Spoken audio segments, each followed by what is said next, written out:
In today's video, I'm going to teach you how to create a divider line in Webflow.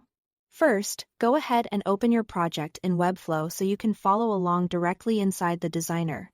Divider lines are a simple but very effective way to organize content.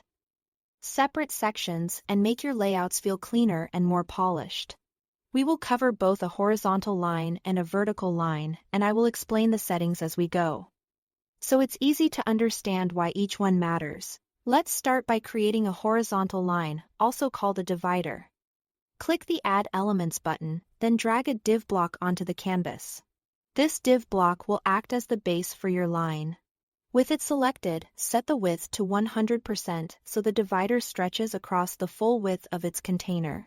Then set the height to exactly 1 pixel or 2 pixels, depending on how thin or bold you want the line to appear.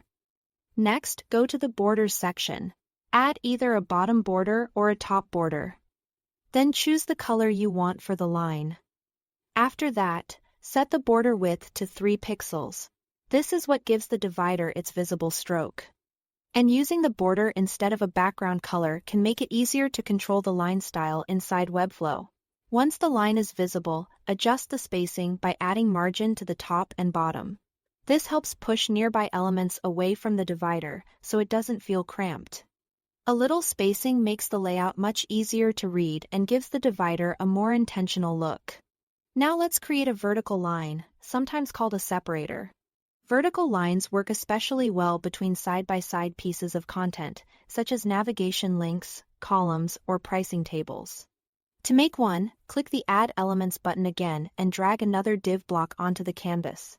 Set the height to 100 VH so the line extends to the full height of the viewport. Then set the width to 1 pixel or 2 pixels.